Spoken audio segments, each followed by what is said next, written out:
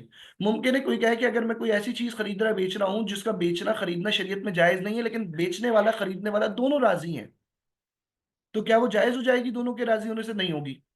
اسی طرح سے کوئی ایسی چیز جس کا بیچنا جائز ہے لیکن اس طریقے سے نہ خریدی بیچی جائے جس کا طریقہ بیچنے کا دیا گیا ہے، تو وہ بھی جائز نہیں ہے. اس کی آسان سی مثال ہے، مثلا بعض چیزیں کھانے میں جائز ہیں، بعض چیزیں جائز نہیں ہیں. مثلا اگر گوشت کی مثال دیں، میٹ کی مثال لیں، بعض جانور ایسے ہیں جو معقول اللحم ہیں جن کا کھانا پینا جائز ہے، جبکہ بعض کا کھانا پینا جائز نہیں ہے.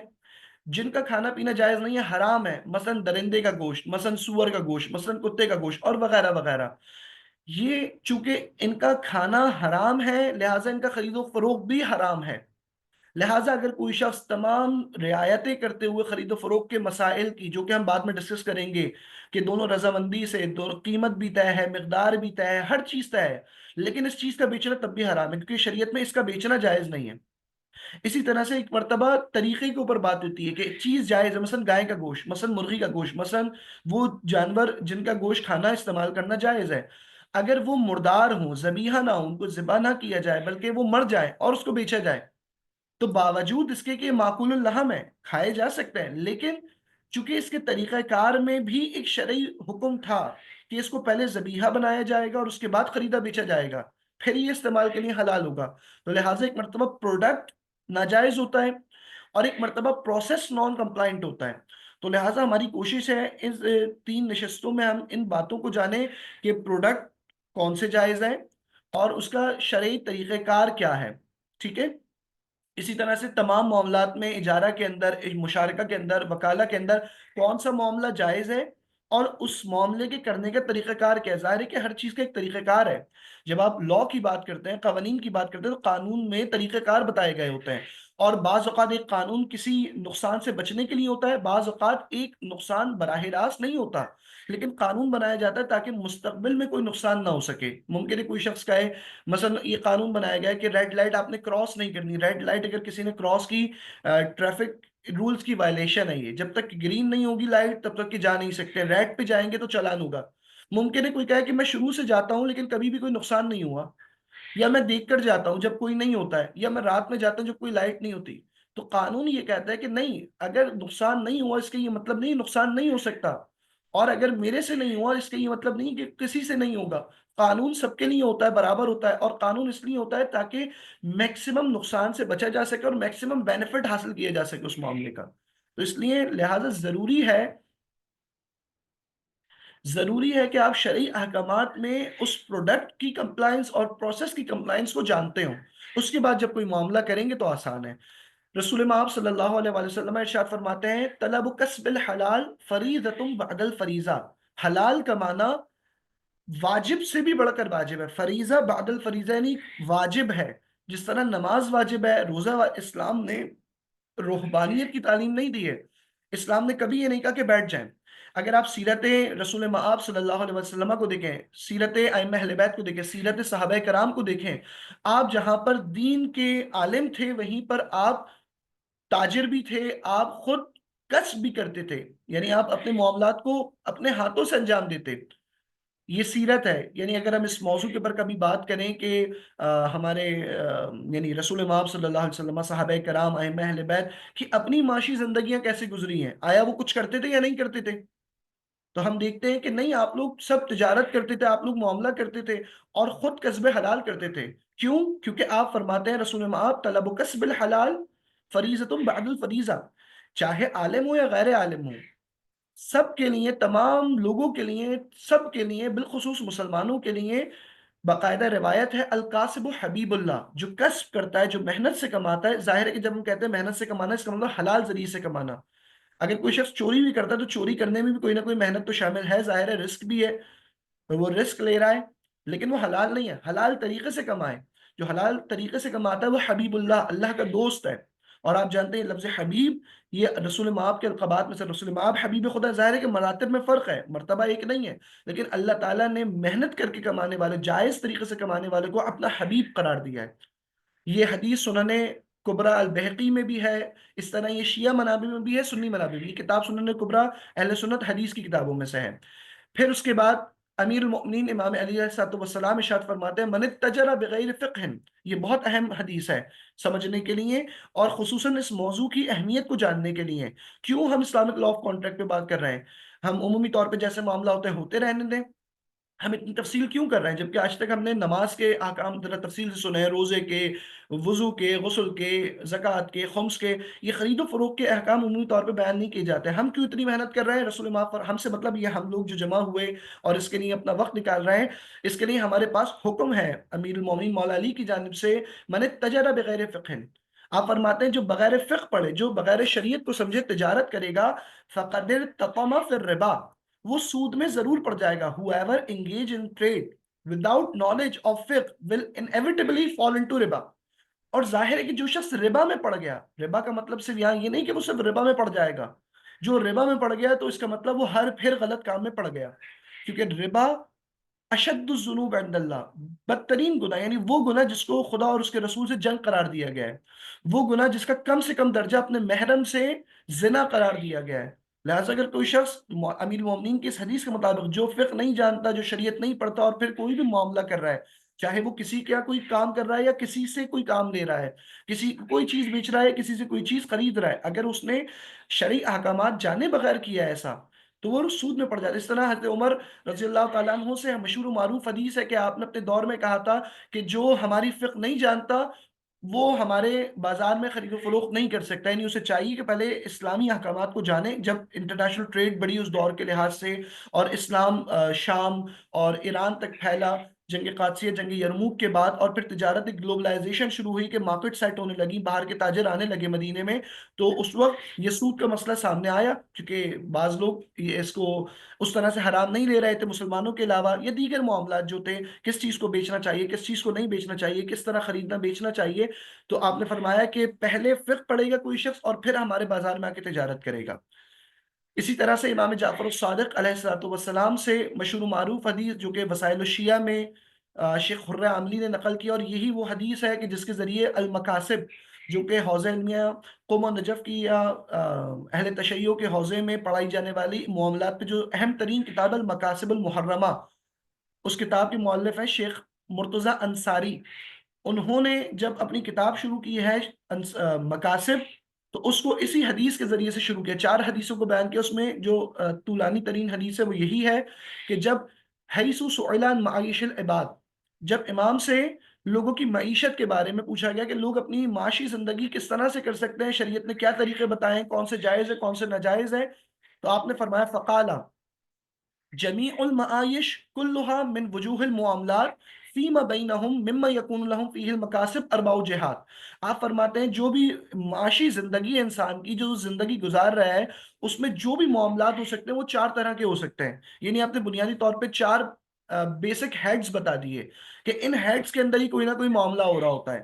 لیکن آپ فرماتے ہیں وَيَكُونُ فِيهَا حَلَالٌ مِّن جِهَةٍ وَحَرَامٌ مِّن جِهَةٍ، یہ جو چار جہات ہو سکتی ہیں، یہ ایک جہت سے حلال ہے، ایک جہت سے حرام ہے، یعنی ایسا نہیں، جو 4 طریقے ہیں اپنی زندگی گزارنے کے، جس کے اندر انسان زندگی گزارتا ہے اپنی معاشی زندگی، وہ سب کے سب حلال ہیں۔ آپ نے فرمایا نہیں، بعض طریقے ان 4 جہتوں میں سے حلال ہے، بعض طریقے حرام ہیں، لہٰذا ہمیں حلال کو سمجھنا ہے، حرام کو سمجھنا ہے، ایسا نہ ہو کہ ہم وہی معاملہ کر رہے ہوں لیکن حرام معاملہ ہو جائے۔ آپ فرماتے ہیں فَأَوَّلُ هَٰذِهِ الْجِهَاتِ الْأَرْبَعَ، جو ان میں سے پہلی جہت ہے ان 4 جہتوں میں سے الولایا، ولایت یعنی کسی کے لیے کام کرنا، سمت تجارت، تجارت کرنا، تجارت کا لفظ خرید و فروخت سے وسیع لفظ ہے۔ اگر ہم لفظ بیع و شراء کا ہی مفہوم نسبتاً کم ہے، چھوٹا ہے تجارت کا لفظ، تجارت ایک وسیع لفظ ہے جس میں خرید و فروخت بھی شامل ہے اور دیگر معاملات بھی۔ سمت صناعات، پھر آپ فرماتے ہیں کسی چیز کو بنانا اور پھر بنا کر سروسز دینا۔ اب بنانے میں مثلا کوئی فزیکل گڈز بھی ہو سکتی ہیں، آج اگر آپ مثلا کوئی سافٹ ویئر ڈیولپر ہے تو اس کی وہ بھی چیز شامل ہے، کوئی کانٹینٹ کریٹر ہے تو یہ بھی اس چیز میں شامل ہے۔ ثم الاجارات، اجارات یعنی کسی چیز سے کوئی استفادہ کرنا۔ پھر آپ فرماتے ہیں والفرض من اللہ تعالی علی العباد فی هذه المعاملات الدخول فی جہت الحلال۔ آپ فرماتے ہیں اللہ تعالیٰ نے اپنے بندوں پہ فرض کیا کہ ان معاملات میں سے وہ حلال طریقے سے اپنے معاملے کو انجام دیں، وَلِعَمَلِ بِذَالِکَ، اور اس کے اوپر عمل کریں، وَاجْتِنَابِ جِہَاتِ الْحَرَامِ مِنْہَا، اور حرام سے بچیں۔ When asked about people livelihoods، جب مولا سے پوچھا گیا کہ لوگوں کی زندگی کیسے ہے تو آپ نے فرمایا all livelihood arise from mutual dealings among people which are categorized into 4 types، 4 طریقے ہیں: governance، trade، industry and rental agreements. Each of these have a lawful and unlawful aspect.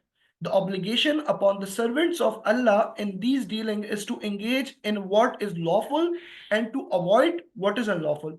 اس کا مطلب ابھی تک کی چیزوں سے ہمارے سامنے جو چیز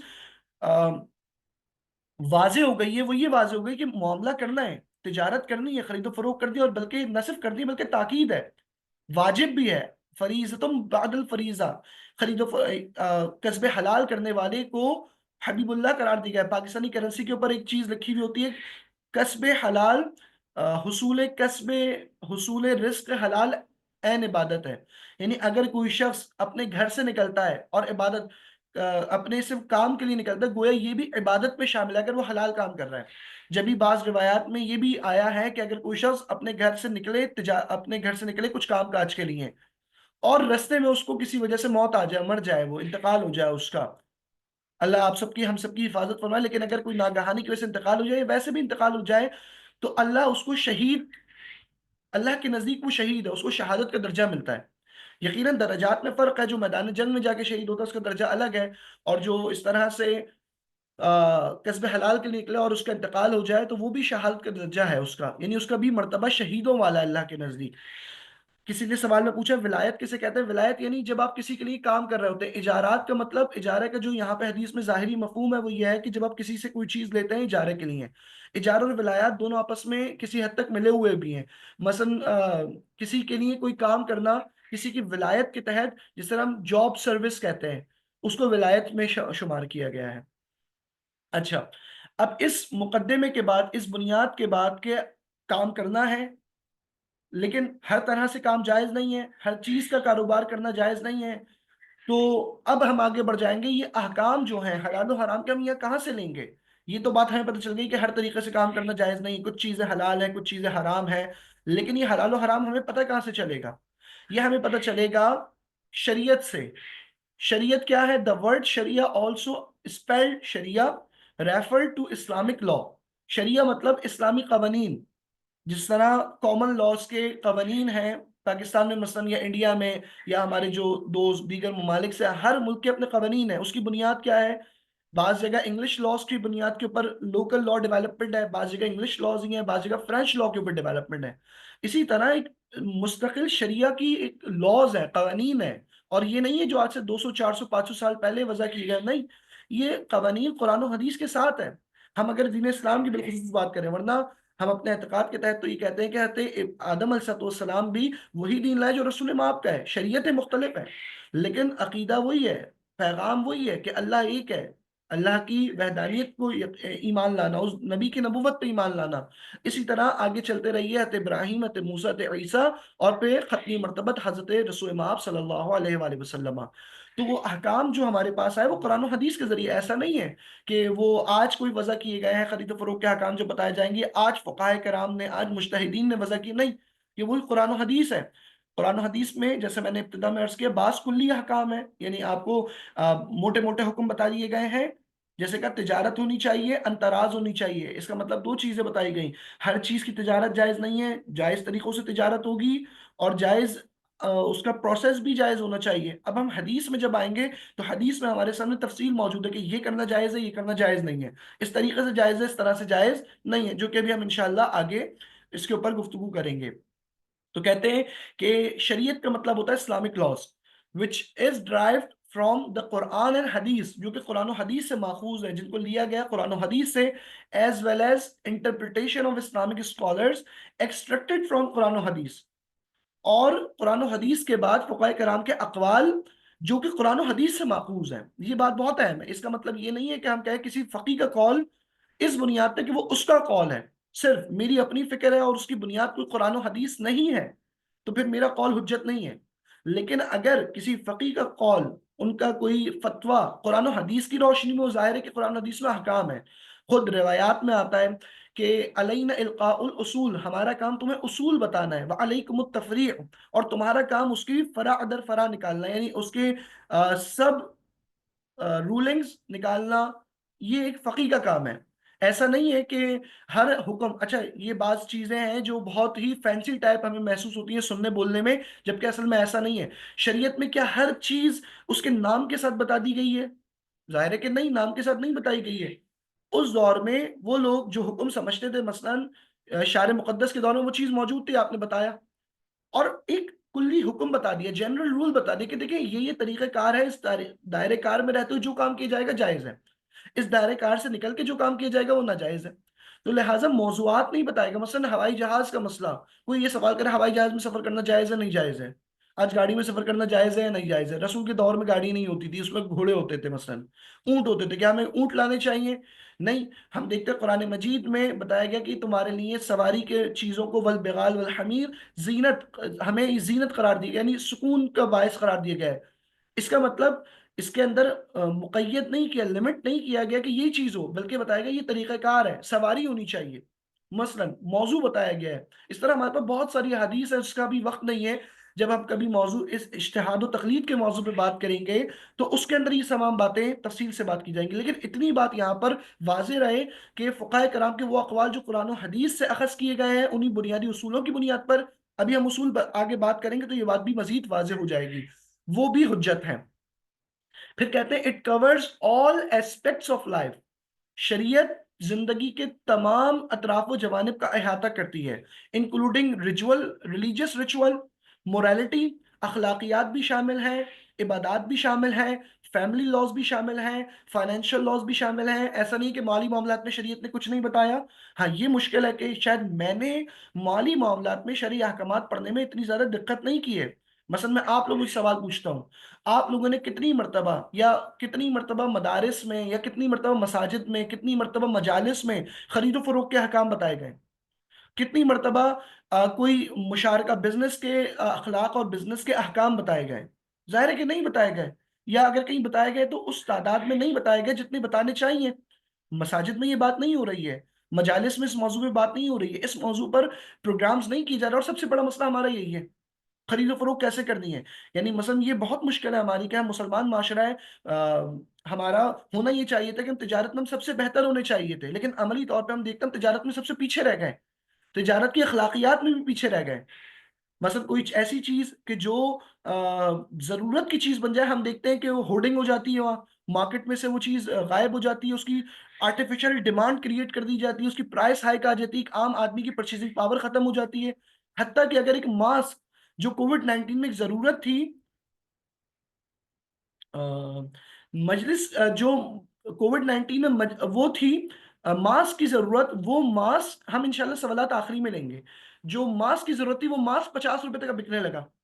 اس کے بعد اخلاقیات کی کمی ہے، خرید و فروخت میں کتنی دھوکہ دہی کی جاتی ہے، اور کتنے معاملات ایسے جو شریعت کے مطابق نہیں اور وہ معاملات انجام دیے جا رہے ہیں، کیونکہ اس موضوع پر اتنی زیادہ تفصیل نہیں کی گئی ہے۔ لہٰذا بہت ضروری ہے کہ ہم جو معاملات کا پہلو ہے اس کو نگلیکٹ نہ کریں۔ خمس و زکوٰۃ بھی ایک مالی معاملہ ہے، لیکن چونکہ وہ عبادات سے تعلق رکھتا ہے لہٰذا ہم اس کو زیادہ اہمیت دیتے ہیں۔ لیکن ہم نے حدیث ابھی پیچھے پڑھی ہے، من اتجر بغیر فقہ، جو تجارت کرتا ہے، اور میں نے آپ سے کہا تجارت کا لفظ وسیع ہے، تجارت کا مطلب خرید و فروخت نہیں ہے۔ کوئی شخص یہ کہے میں تو تجارت نہیں کرتا، میں تو صرف جاب کرتا ہوں، تو جاب کے حکام بھی ہیں کہ میں کہاں جاب کر سکتا ہوں، کیا میں کام کر سکتا ہوں. کوئی فری لانسر ہے، کوئی مثلا لوگو ڈیولپمنٹ کرتا ہے، سوشل میڈیا مثلا ویب سائٹ ڈیولپ کرنے میں ماہر ہے، آئی ٹی ایکسپرٹ ہے، اگر وہ کسی ایسے ادارے کے لیے کام کرتا ہے جس کا بنیادی کام حرام ہے، مثلا کوئی الکوہل کی کمپنی کے لیے کام کر رہا ہے، یا ایسا ادارہ جو کہ اور دیگر موضوعات ہیں انشاءاللہ ہم ڈسکس کریں گے اس کو، مثلا ایڈلٹ فلم انڈسٹری کے لیے کوئی کام کیا جا رہا ہے اور وہ اس کے لیے کر رہا ہے، جائز نہیں ہے. کوئی بولے میں تو کام جائز کر رہا ہوں، نہیں، براہ راست تعاون ہے.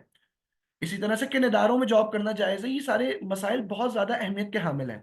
انشاءاللہ ہم اس کو کلی طور پہ سمجھنے کی کوشش کریں گے. ظاہر ہے کہ 3 دن میں 1 1 گھنٹے میں ہم یہ بات کور نہیں کر سکتے، یہ موضوع بہت وسیع موضوع ہے. لہٰذا ہم ابھی ایک صرف کلی بات کر رہے ہیں. انشاءاللہ اس کے بعد ہم جب تفصیلی ان موضوعات کے اوپر پروگرام کرتے ہیں، ہم یہ بھی کر سکتے ہیں کہ بعد میں باقاعدہ کسی خاص موضوع پہ ایک روزہ سیمینار سیشن کریں اور اس کے اندر تفصیل سے اس موضوع پہ بات کریں. لیکن ابھی مقصد ہے صرف کیپیسٹی بلڈ کرنا، اس موضوع کی اہمیت کو اجاگر کرنا اویئرنیس کے لیے اور اس کے بنیادی اصول. تو اسلام نے ہمیں نہ صرف عبادات کے بارے میں بتایا، معاملات کے بارے میں بتایا. معاملات چاہے میری نجی زندگی سے تعلق رکھتا ہو، انفرادی ہو، انڈیویجول ہو، یا میرے معاشرے سے تعلق رکھتا ہو، وہ مالی معاملہ ہو یا غیر مالی معاملہ ہو، شریعت میں تمام احکامات موجود ہیں. اور وہ شرعی احکامات کہاں سے اخذ کیے جائیں گے؟ قرآن سے، حدیث سے، اجماع سے. اجماع کیا ہے؟ فقہاء کرام کا، یا اس دور میں صحابہ کرام کا، ائمہ اہل بیت کے صحابہ کا، اور اس کے بعد علماء کرام کا کسی موضوع کے حکم پر جمع ہو جانا، اس پر اتفاق کر لینا، اجماع کہلاتا ہے. اسی طرح سے چوتھی جو سورس آف شریعہ ہے وہ عقل، اہل سنت قیاس کہتے ہیں. امامیہ کے نزدیک جو چوتھی سورس آف شریعہ وہ عقل ہے. لیکن عقل کا مطلب کیا عقل قرآن مجید کی طرح سے بالکل الگ سے حکم کوئی کہے کہ یہ میری عقل نے سمجھا ہے اور قرآن و حدیث و اجماع کے اندر اس کی کوئی بھی تائید نہیں ملتی، اس عقل کی بات کر رہے ہیں؟ اس عقل کی بات نہیں کر رہے ہیں. عقل سے مراد عقل کا ایک خاص ڈومین ہے. مثلا ایسی چیزوں کا عقل کے ذریعے سمجھنا، مثلا ملازمات عقلیہ. ملازمات عقلیہ مطلب کوئی شخص یہ کہے کہ نماز پڑھنا واجب ہے، ٹھیک ہے، اور نماز میں لباس کا پاک ہونا واجب ہے. نماز میں لباس کا پاک ہونا واجب ہے، اس طرح وضو کا ہونا واجب ہے. اب کوئی یہ سوال پوچھے کہ آیا نماز کے لیے وضو کرنا واجب ہے یا نہیں؟ نماز واجب ہے، نماز میں طہارت بھی واجب ہے، یعنی وضو ہونا ضروری ہے. اب کوئی الگ سے سوال پوچھے کہ نماز کے لیے وضو کرنا واجب ہے یا نہیں، تو آپ کہیں گے نہیں، عقل کا تقاضا یہ ہے کہ چونکہ نماز واجب ہے، لہٰذا ہر وہ چیز جو اس واجب کو انجام دینے کے لیے واجب ہے وہ بھی واجب ہوگی. ہمیں الگ سے حدیث کی ضرورت نہیں، گرچہ حدیث موجود ہے، صرف سمجھانے کے لیے اس موضوع کو ملازمات عقلیہ کیا ہوتا ہے. مثلا ہم کہیں کہ خدا حکیم ہے کیونکہ خدا رحمان ہے، رحیم ہے. اب کوئی حکم آیا خدا کی طرف سے، کیا ہم یہ سمجھ سکتے ہیں یہ ابس ہوگا، یہ بیکار ہوگا، بس یہ کہہ دیا گیا؟ خدا ہے یا کوئی عام حکمران ہے؟ حکمران مطلب وہ کہے کہ جب مجھے اچھا لگ رہا ہے یہ کام کر لیا جائے، وہ کام نہیں کیا جا سکتا. لیکن ہم کہیں خدا کی طرف سے کوئی حکم آیا، چونکہ خدا حکیم مطلق ہے، لہٰذا اس حکم میں بھی حکمت موجود ہوگی، ضروری ہے کہ حکمت موجود ہو. اجماع کے حوالے سے ابھی کسی نے دوبارہ کہا اجماع کیا ہوتا ہے؟ اجماع یعنی کسی موضوع کسی حکم کے اوپر علماء کرام کا اتفاق کر لینا کہ ہاں یہ حکم ایسا ہی ہے. مثلا قرآن مجید میں ایک موضوع ہے تجارت رضامندی سے ہونی چاہیے. حدیث میں پھر کہا گیا کہ جب خرید و فروخت تو اس میں ربا نہیں ہونا چاہیے، ربا ان چیزوں میں ہوتا ہے. اور فقہاء کرام نے اس بات پر اتفاق کیا، ہر دور کے فقہاء نے، مثلا کہ ہاں مثلا ربا اس چیز میں ہوتا ہے، اس چیز میں نہیں ہوتا. میں بھی بہت سارے موضوع کھولنا نہیں چاہ رہا، ورنہ اگر ایک موضوع ربا شروع ہو جائے گا پھر آپ کے سوالات ربا کے متعلق زیادہ ہوں گے، تو ابھی ہم ربا پہ بات نہیں کریں گے. یعنی کسی بھی حکم پر فقہاء کرام کا اس دور کے متفق ہو جانا ایک طریقے سے اجماع قرار پاتا ہے کہ ہاں یہ اس طرح سے حکم ہوگا. قیاس کسے کہتے ہیں؟ قیاس کا مطلب یہ ہے کہ ہمارے سامنے ایک نیا کوئی مسئلہ آیا اور اس مسئلے میں ہمیں نہیں پتہ کہ یہ چیز حلال ہے یا حرام ہے، اس کا شرعی حکم کیا ہے، ٹھیک ہے. اب ہم نے قرآن مجید میں دیکھا وہ حکم موجود نہیں تھا اس چیز کا، اس موضوع کا. حدیث میں دیکھا وہ موضوع نہیں ملا. اسی طرح سے ہمیں فقہاء کرام کو اس موضوع پہ کوئی اجماع نہیں ملا. مثلا آج کے جدید مسائل جو ہیں، مسائل مستحدثہ، اب ظاہر ہے کہ آج اگر فورکس ٹریڈنگ کی بات ہو رہی ہے، ڈیجیٹل ایسٹس کی بات ہو رہی ہے، تو 200 سال پہلے یا 100 سال پہلے یہ ڈیجیٹل ایسٹس کا کوئی تصور نہیں تھا. فورکس ٹریڈنگ کی کوئی بات نہیں ہو رہی تھی. ہاں فزیکلی تو ٹریڈنگ ہو رہی تھی کرنسی کی، لیکن ڈیجیٹل ہو رہی ہے، ڈیجیٹل کے کیا کام ہوں گے اب نہیں پتا مجھے. اب میرے سامنے ایک مسئلہ آتا ہے، موضوع نیا ہے، اس کا حکم مجھے نہیں پتا، اور میں نے جب غور و خوض کیا تو مجھے قرآن و حدیث میں اس جیسا کوئی موضوع ملا نہیں۔ اب میں دیکھتا ہوں کہ اس سے نیئرسٹ موضوع کون سا ہے، نیئرسٹ موضوع کون سا ہے، یعنی اس سے ملتا جلتا کوئی اور کون سا موضوع ہے۔ اس موضوع میں دیکھتا ہوں کہ وہ موضوع میں حکم حلال ہے یا حرام ہے۔ مثلا ہم ایک مثال لے لیتے ہیں کہ شراب کی حرمت تو حدیث سے واضح ہے، حدیث میں قرآن مجید میں شراب کی حرمت آئی ہے کہ شراب پینا حرام ہے، شراب کا خریدنا بیچنا حرام ہے۔ اب ہمارے سامنے کوئی نئی چیز آتی ہے، مثلا آج کل یہ مالٹ چل رہی ہوتی ہے مارکیٹ میں، یا پھر کوئی کہے کہ بھئی ہیروئن کا استعمال کرنا کیسا ہے، یا شیشے کا استعمال، آج کل آئس ڈرگ ہوتی ہے وغیرہ وغیرہ، یہ ساری چیزیں آئیں۔ اب مجھے پتہ نہیں ہے کہ یہ چیز حلال ہے یا حرام ہے، شریعت میں لفظ آئس کا تو استعمال نہیں ہوا، آئس کا نشہ ہوتا ہے، اللہ ہم سب کو اور ہمارے فیملیز کو ان چیزوں سے بچائے۔ اب ایک فقی کے سامنے موضوع آیا کہ آیا آئس حلال ہے یا حرام ہے۔ اب فقی یہ دیکھتا ہے کہ شراب حرام کیوں ہے، اس لیے حرام ہے کہ شراب ہے، یا پھر شراب کے حرمت کی وجہ ہے کوئی۔ اب جب وہ غور و خوض کرتا ہے تو اسے پتہ چلتا ہے کہ شراب کے حرام ہونے کی وجہ ہے، وہ وجہ کیا ہے کہ شراب نشہ آور ہے، شراب مسکر ہے، اور شریعت میں یہ حکم ہے کہ جو چیز نشہ آور ہوگی وہ حرام ہوگی، کیونکہ شریعت یہ چاہتی کہ انسان کی عقل کی حفاظت کرے۔ شریعت کے مقاصد میں سے ایک مقصد حفظ العقل ہے، عقل کی حفاظت ہے، لہٰذا ہر وہ چیز جو عقل کے زوال کا، عقل کے زائل ہونے کا باعث بنے، وہ چیز حرام ہے، لہٰذا ہر وہ چیز جو نشہ آور ہوگی وہ حرام ہوگی۔ اب ایک فقی کے سامنے یہ بات واضح ہے کہ نشہ آور چیز حرام ہے۔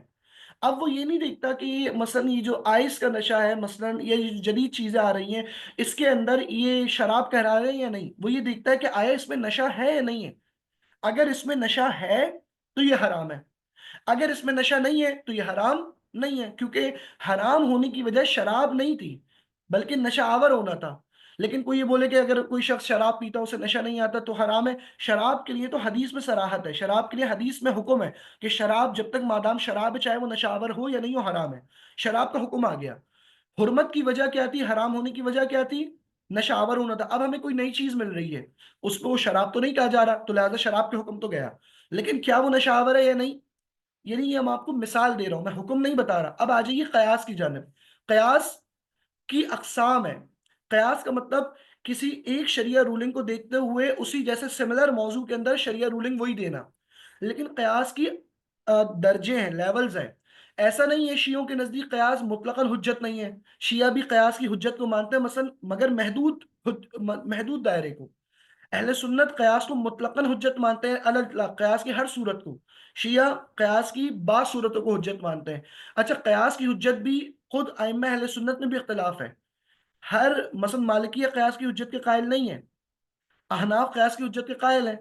مثلا مالکیہ کے نزدیک عمل اہل مدینہ کے عمل کو امام مالک جب بھی فتویٰ دیتے تو اس کے اندر بہت زیادہ اہمیت دیتے کہ اہل مدینہ کیسے عمل انجام دیتے ہیں۔ مثلا مالکیہ کے نزدیک ہاتھ کھول کر نماز پڑھی جاتی ہے، اور اس میں ایک دلیل یہ بھی ہے کہ اہل مدینہ اس دور میں ہاتھ کھول کر نماز پڑھتے تھے۔ مالکیہ کے نزدیک ہاتھ کھول کر نماز پڑھنا چاہیے، جیسے امامیہ ہاتھ کھول کر نماز پڑھتے ہیں، اس طرح دیگر فقہائے کرام وہ ہاتھ باندھ کر نماز پڑھتے ہیں، مثلا ان کے نزدیک وہ حدیث کے ذریعے ثابت ہوا۔ ٹھیک ہے، تو تمام فقہا کے نزدیک جو اہل سنت کے چار مذاہب ہیں، احناف، مالکیہ، شافعیہ، حنابلہ یا امامیہ کے نزدیک قرآن حجت ہے، سب کے نزدیک حدیث حجت ہے، حدیث کے دائرہ کار میں فرق ہے۔ امامیہ کے نزدیک ائمہ اہل بیت کی روایات بھی حدیث کا درجہ رکھتی ہیں، یعنی وہ ویسے ہی حجت ہیں جیسے قول رسول، جبکہ اہل سنت فقہا کے نزدیک حدیث کا دائرہ کار رسول مآب تک محدود ہے، اور اس کے بعد صحابہ کرام رضوان تعالیٰ علیہم کی روایات کو، آپ کے آثار کو، آپ کے فرامین کو بہت زیادہ اہمیت دی گئی ہے۔ مثلا اگر خلفاء میں سے یا صحابہ کرام میں سے کسی نے کوئی عمل انجام دیا ہے تو چونکہ انہوں نے عمل انجام دیا لہٰذا اس بات کو بھی اہمیت دی گئی ہے، اس بنیاد پہ فقہی احکام مرتب کیے گئے ہیں۔ اجماع ہے، پھر عقل ہے۔ قیاس کے اندر میں آپ سے عرض کر رہا تھا، قیاس کے اندر امامیہ کے نزدیک قیاس کی دو صورتیں جائز ہیں، ایک صورت جائز نہیں ہے۔ پہلی صورت کیا ہے؟ قیاس منصوص العلہ، ایسا قیاس جس کی علت کو خود قرآن و حدیث میں بتایا گیا ہے۔ اب ہم نے کہا نا قیاس میں کیا ہوتا ہے، قیاس میں ہوتا ہے کہ آپ کسی بھی علت کو نکالتے ہیں، وجہ کو نکالتے ہیں، یہ کام حلال کیوں ہے، یہ کام حرام کیوں ہے، تو لہٰذا اگر ہمیں وہ علت پتہ چل جائے گی، وہ ریزن پتہ چل جائے گا، ہم کہیں گے یہ ریزن چونکہ یہاں بھی پایا جاتا ہے لہٰذا یہ بھی یا حلال ہے یا حرام ہے اس موضوع کی طرح۔ تو یہ علت ایک مرتبہ خود شارع نے بتائی ہے، خود قرآن میں آئی ہے، یہ خود حدیث میں آئی ہے، تو لہٰذا ایسی علت جس کو خود شارع مقدس نے بتایا ہو، جو قرآن مجید میں بتائی گئی ہو، جو حدیث میں بتائی گئی ہو، ایسی علت امامیہ کے نزدیک، شیعوں کے نزدیک بھی حجت ہے اور اہل سنت کے نزدیک بھی حجت ہے۔ اسے کہتے ہیں قیاس منصوص العلہ، ایسا قیاس جس کی علت کو نص میں بتایا گیا ہے، حدیث میں بتایا ہے، قرآن میں آیا ہے، لہٰذا وہ علت جہاں جہاں پائی جائے گی وہ موضوع یا حلال حلال کی بات تھی تو حلال ہوگا، حرام کی بات ہے تو حرام ہوگا۔ ایک مرتبہ ہوتا ہے قیاس اولویت۔ قیاس اولویت کیا ہے؟ مثلا قرآن مجید میں کہا گیا کہ ماں باپ کو اف تک مت کہو، ولا تقل لہما اف ولا تنہرہما، ان کو اف تک نہ کہو، جھڑکو مت۔ اب قیاس اولویت کیا ہے کہ ماں باپ کو اف تک کہنا جائز نہیں ہے، یہ اف تک نہ کہنا بتا رہا ہے کہ تیز آواز سے بات کرنا بطریقہ اولا جائز نہیں ہے، بدتمیزی کرنا حرام ہے، یا ان کو اذیت دینا بطریقہ اولا حرام ہے، اسے قیاس اولویت کہتے ہیں، یعنی منیمم آپ کو بتا دیجیے کم سے کم یہ بھی نہیں کرنا یا کم سے کم یہ کرنا ہے، ٹھیک ہے، منیمم بتا دیا۔ مثلا نماز میں کتنا واجب ہے مرد کے لیے؟ مثلا ناف سے لے کے گھٹنے تک پہننا منیمم ہے، اس سے اوپر پہنے، اس سے کم نہیں ہو سکتا۔ قیاس اولویت کیا ہے کہ اس سے کم نہیں ہو سکتا، اس سے اوپر جائز ہے لیکن اس سے کم جائز نہیں ہوگا، یہ قیاس اولویت ہے۔ امامیہ بھی اس قیاس کو جائز سمجھتا ہے، اہل سنت کے نزدیک بھی قیاس ہے، جائز ہے۔ تیسری صورت ہے قیاس مستنبط العلہ، یعنی ایسا قیاس جس میں علت کو استنباط کے ذریعے نکالیں، یعنی ایک مجتہد، ایک فقیہ اپنے علم، قرآن و حدیث کی اپنی معلومات اور اپنے تجربے کی روشنی میں کسی بھی موضوع کی علت کو نکالتا ہے، اور وہ کہتا ہے اس موضوع کے اندر اس کے حرام ہونے کی یا حلال ہونے کی وجہ یہ ہے، علت اس کی ہے۔ تو ظاہر ہے کہ جب مستنبط العلہ ہوگا، استنباط ہوگا، تو آپ کا استنباط الگ ہے، میرا استنباط الگ ہے، سب کی نالج الگ ہے، سب کا ذوق الگ ہے، ٹھیک ہے۔ تو لہٰذا اس جی جو علت کی یہ قیاس کی یہ جو ٹائپ ہے قیاس مستنبط العلہ، اس میں فرق پایا جاتا ہے۔ امامیہ کے نزدیک ایسا قیاس جس کی علت کا استنباط ایک مجتہد کرے، فقیہ کرے، وہ حجت نہیں ہے، یعنی اگر میں اپنی معلومات، اپنے علم کی بنیاد کے اوپر کوئی کسی مسئلے کی علت کو جانوں اور کہوں یہ اس کی علت یہ ہوگی، تو کہتے ہیں یہ جائز نہیں ہے، مگر یہ کہ علت قرآن و حدیث میں آئی ہو۔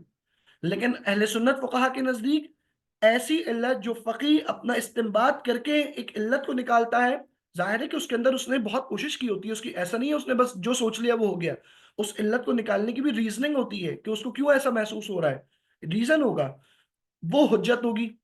لہٰذا اب ہم یہاں پر دیکھتے ہیں کہ قیاس میں تین ٹائپس ہو گئی۔ ایک قیاس کی بنیادی بات کیا ہو گئی؟ قیاس کا مطلب کوئی نیا موضوع آیا آپ کے سامنے، آپ کو اس کا حکم نہیں پتا، اب آپ دیکھتے ہیں اس سے سملر موضوع کون سا ہے، اس سملر موضوع کے اندر آپ دیکھتے ہیں وہ حلال ہے اور حرام ہے، حلال ہے تو کیوں ہے، حرام ہے تو کیوں ہے۔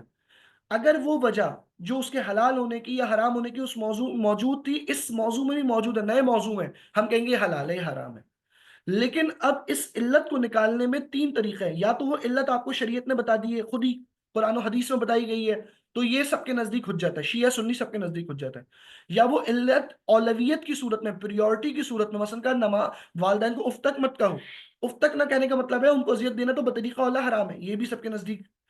تیسری صورت ہے کہ آپ جو ریزننگ کر رہے ہیں، یہ ریزننگ قرآن مجید و حدیث میں نہیں آئی ہے، یہ اولویت والی ٹائپ میں فال نہیں کرتی، بلکہ یہ میں خود اپنے علم و تجربے کی بنیاد پہ نکال رہا ہوں، تو امامیہ کے نزدیک یہ ٹائپ حجت نہیں ہے، عامت المسلمین کے نزدیک یہ ٹائپ بھی حجت ہے۔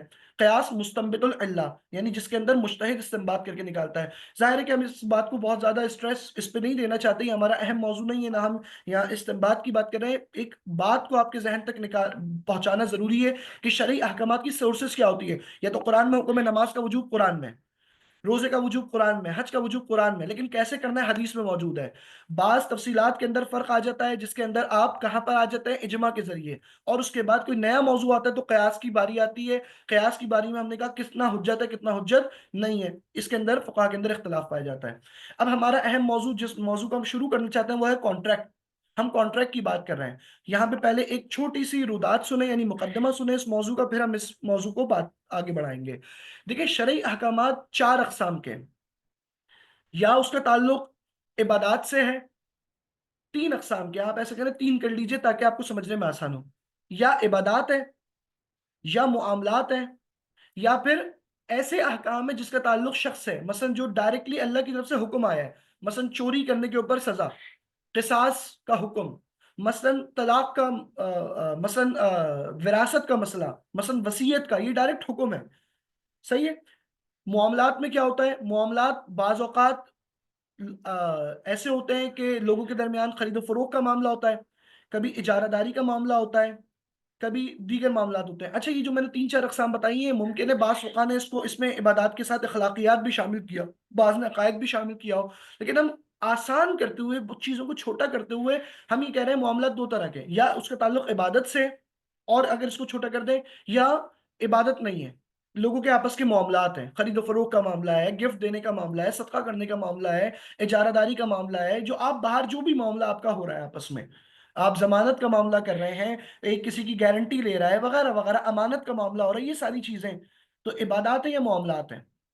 معاملات دو طرح سے ہوتے ہیں، یا معاملات دو طرفہ ہوتے ہیں، یا معاملات یک طرفہ ہوتا ہے، یا ادھر اٹ may be bilateral اور اٹ may be unilateral.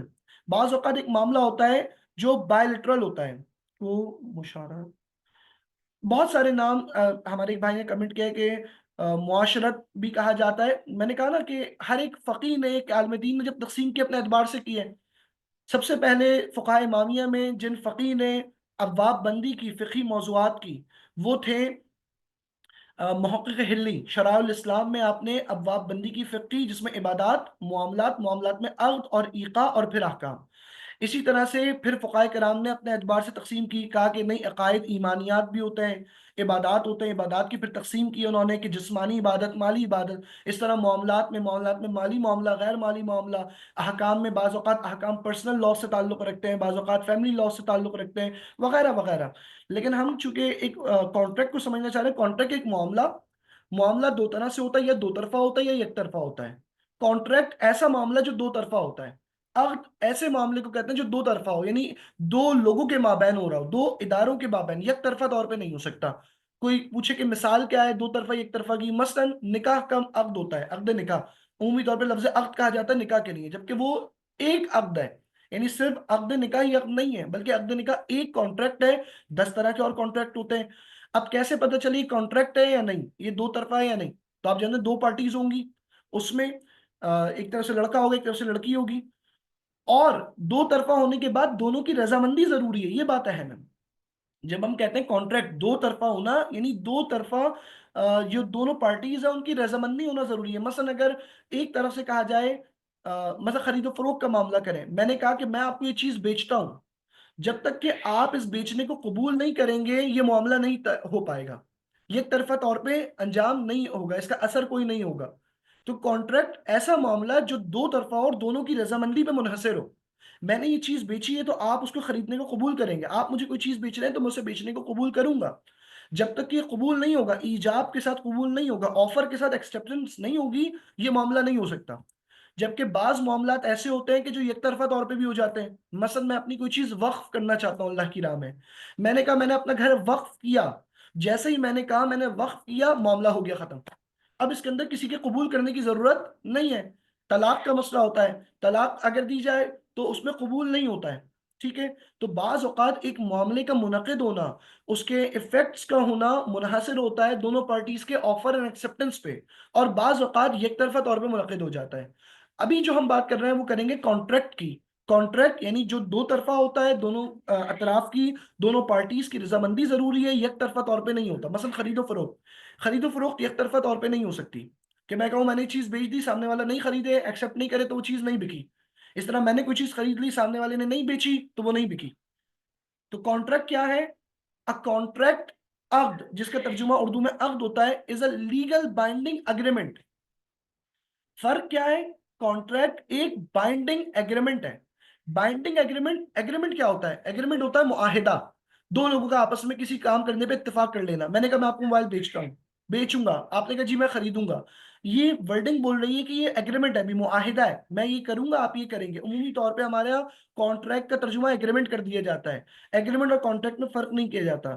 جبکہ انگلش لاز میں بھی یہ فرق ہے کہ contract is binding by law while agreement is not binding by law. اگر میں اور آپ کوئی ایگریمنٹ کرتے ہیں گھر کے خرید و فروخت کا، تو وہ بائنڈنگ بائی لا نہیں ہے جب تک کہ وہ کانٹریکٹ نہ ہو. کانٹریکٹ کی ورڈنگ ہوتی ہے، خاص طریقہ ہوتا ہے. جیسے آپ نے دیکھا ہے، کہتے ہیں کہ بھائی آپ اسٹیمپ پیپر کے اوپر کوئی معاملہ کریں پھر، تاکہ وہ بائنڈنگ، اس کی کوئی لیگیلٹی بنے، اس کی کوئی قانونی حیثیت بنے. تو لہٰذا ایگریمنٹ اور کانٹریکٹ میں فرق ہے. Agreement is not enforceable by law, agreement is not binding. اگر آپ پیچھے ہٹنا چاہتے ہیں ہٹ سکتے ہیں ایگریمنٹ سے. لیکن جب کانٹریکٹ کر لیا تو کانٹریکٹ کا اب آپ نے اس کو اونر کرنا ضروری ہے، وہ معاملہ اگر انجام دے چکے ہیں اس کو پورا کرنا ضروری ہے. مثلاً میں نے یہ آپ سے ایگریمنٹ کیا کہ میں آپ کو اپنا گھر بیچتا ہوں، آپ نے کہا میں خریدوں گا، یہ ایگریمنٹ ہے ابھی تک. اگر نہ بیچوں میں پیچھے ہٹ سکتا ہوں، بائی لا مجھے مجبور نہیں کیا جائے گا. اس طرح آپ کہیں میں نہیں خرید رہا، اب آپ پیچھے ہٹ سکتے ہیں. لیکن ہم نے کانٹریکٹ کر لیا کہ میں نے یہ آپ کو گھر بیچ دیا، آپ نے کہا میں نے خرید لیا، اس کی پیمنٹ میں اس طرح سے آپ کو دے دوں گا، کل دے دوں گا، ایک مہینے میں دے دوں گا. میں نے کہا میں نے بیچ دیا. اب اگر اس سے پیچھے ہٹنا ہے، کیا میں یونیلیٹرلی ہٹ سکتا ہوں؟ میں کہوں میں نہیں کر رہا، نہیں. اب یہ یونیلیٹرلی ختم نہیں ہو سکتا، بائیلیٹرلی ختم ہوگا. یعنی اب یہ معاملہ ہو چکا ہے تمام. اب اگر کوئی شخص، مثلا میں نے کسی کو اپنا گھر بیچا تھا، اس نے کہا میں پیسے دوں گا، وہ پیسے نہیں دے رہا ہے اور وہ کہہ رہا ہے میں معاملہ یک طرفہ طور پہ ختم کر رہا ہوں، نہیں. اب اس کو کورٹ میں لے جایا جا سکتا ہے، قاضی کے سامنے لے جایا جائے گا. کیوں؟ کیونکہ یہ معاملہ بائنڈنگ تھا. کانٹریکٹ جب ہو گیا یہ بائنڈنگ ہے، انفورسبل بائی لا. ہاں اگر ہم دونوں مل کر ختم کر لیں معاملہ وہ بات الگ ہے، ہم اس کی بات نہیں کر رہے. ہم یہ کہہ رہے ہیں ایگریمنٹ تو یونیلیٹرلی ختم کیا جا سکتا ہے، کہ کانٹریکٹ بھی کیا جا سکتا ہے، نہیں کانٹریکٹ نہیں کیا جا سکتا. کانٹریکٹ بائنڈنگ بائی لا ہوتا ہے، انفورسبل بائی لا ہوتا ہے. Contract is a binding agreement between two اور مور پارٹیز. ضروری نہیں ہے دو لوگ ہوں، دو طرفیں ہوں، ایک طرف دوسری طرف، یعنی ایک طرف کچھ بیچنے والی دوسری طرف خریدنے والی ہو. With mutual consent. ہمیشہ جب بھی کوئی معاملہ ہوگا اس میں میوچل کنسنٹ ہونا ضروری ہے. Resulting by offer and acceptance, جس میں ایجاب و قبول ہوگا. ایجاب و قبول، ابھی بہت سارے سوالات جو ہیں غرر وغیرہ کے متعلق ابھی نہیں کریں، ہم یہ آہستہ آہستہ چیزیں آتی رہیں گی تو ہم یہ کرتے رہیں گے. ابھی جتنی چیز ہم عرض کر رہے ہیں انشاءاللہ اس کو آپ مکمل طور پہ اس پہ توجہ دیجیے، تاکہ جب آگے کی چیزیں آئیں گی تو ہمارے سامنے ابتدائی چیزیں واضح ہوں. پہلی بات، کانٹریکٹ ایگریمنٹ میں فرق ہے. Agreement is not enforceable by law, it can be revoked unilaterally, اس کو ایک طرفہ طور پہ ختم کیا جا سکتا ہے. While contract is binding by law, contract binding ہوتا ہے بائی لا اور یونیلیٹرلی ختم نہیں کیا جا سکتا. کانٹریکٹ دو لوگوں کے درمیان ہوتا ہے، دو لوگ کا مطلب دو طرف ہوتے ہیں، وہ دو لوگ ہوں، 10 لوگ ہوں، 400 لوگ ہوں، دو لوگ حقیقی ہوں یا دو ادارے ہوں، ہو سکتا ہے. ود میوچل کنسنٹ ہوتا ہے، کنسنٹ ہونا ضروری ہے دونوں پارٹیز کا. یعنی بائی فورس کوئی کانٹریکٹ نہیں کیا جا سکتا. کسی کو بندوق کی نوک کے اوپر آپ کہیں کہ بھائی گھر بیچو اپنا، یہ کانٹریکٹ جائز نہیں ہے اور شرعی اعتبار سے یہ معاملہ نہیں ہوتا ہے. کانٹریکٹ کیسے ہوتا ہے؟ ایجاب و قبول کے ذریعے سے ہوتا ہے. ایجاب و قبول دیٹ کریٹس میوچل obligation، اور اس ایجاب و قبول کے نتیجے میں کیا ہوتا ہے؟ ایک ذمہ داریاں آتی ہیں. ذمہ داری یعنی مثلا میں نے کہا کہ میں آپ کا گھر بیچ رہا ہوں، آپ کہہ رہے ہیں میں خریدتا ہوں، تو میری ذمہ داری ہے میں اپنا گھر ڈیلیور کروں آپ کو، آپ کی ذمہ داری ہے کہ آپ اس کی پیمنٹ کریں گے. ہم نے اجارہ داری کا معاملہ کیا ہے، کوئی مثلا میں نے کسی کو اپنے یہاں امپلائی کیا ہے کہ وہ ہمارے امپلائی ہوں گے مثلا، تو اب میری ذمہ داری ہے کہ میں اس کو اس کی سیلری دوں گا، ویج دوں گا، اور ان کی ذمہ داری کہ وہ اپنا کام ادا کریں گے. کانٹریکٹ کے بعد اب ذمہ داریاں، رائٹس اینڈ ڈیوٹیز ہیں، رائٹس اینڈ obbligations ہیں، اب وہ انجام دینا ہے. Contract is different from promise. Contract وعدے سے الگ ہے. وعدہ دو طرفہ ہو تو اسے ایگریمنٹ کہتے ہیں، معاہدہ کہتے ہیں. And agreement, contract can be written, contract لکھ کے کیا جا سکتا ہے، وربل منہ سے کیا جا سکتا ہے، اور implied by the conduct of the parties involved, یا ایکشن کے ذریعے کیا جاتا ہے.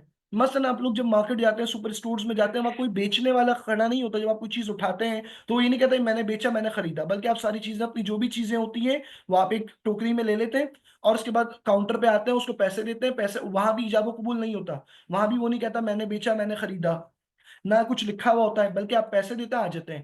اسے کہتے ہیں بائی ایکشن کانٹریکٹ کرنا. تو کانٹریکٹ ایجاب و قبول بعض اوقات بائی ورڈنگ ہوتا ہے، بعض اوقات آپ کا وربل سے ہٹ کر آپ کا بائی ایکشن ہو سکتا ہے، یا ریٹن لکھ کر بھی ہو سکتا ہے. ایجاب و قبول تینوں طرح سے کرنے میں کوئی حرج نہیں ہے. اچھا جی، in a contract each parties agree to perform a certain action. Contract کے اندر ہر پارٹی کچھ خاص کام کرنے کی ذمہ داری لیتی ہے. مثلا خرید و فروخت میں نے بتایا، خرید و فروخت میں کیا ہے؟ بیچنے والا چیز کو ڈیلیور کرے گا، خریدنے والا اس کی پرائس پے کرے گا. اجارہ داری کے معاملے میں جس نے اجارہ پر کسی شخص کو ہائر کیا ہے تو وہ اس کی ویج کا اہتمام کرے گا، اس کو ویج دے گا اور اس کے بدلے وہ اس کا کام کرے گا. مشارکہ کے اندر لوگ اپنا پیسہ ملائیں گے، کام کریں گے اور اس کا نفع و نقصان تقسیم ہوگا. وکالہ کے اندر کوئی ایجنسی کانٹریکٹ ہے تو وہ میرے بدلے کوئی کام کرے گا اور میں اس کی ویج دوں گا، اس کی فیس دوں گا، ایجنسی فیس. تو کانٹریکٹ کی نیچر آف کانٹریکٹ ہمیں دیکھنا ہے. سیل پرچیز کانٹریکٹ کا نیچر کیا ہے کہ آپ کو چیز ڈیلیور کرنی ہے. پیچھے ہی کیجیے گا ابھی پیچھے. اجارہ کے اندر کیا ہے کہ آپ کو سروس کے بدلے اس کی ویج دینی ہے. مشارکہ کے اندر کوئی بزنس ایکٹیویٹی ہوگی وغیرہ وغیرہ. یہ بھی ہم جب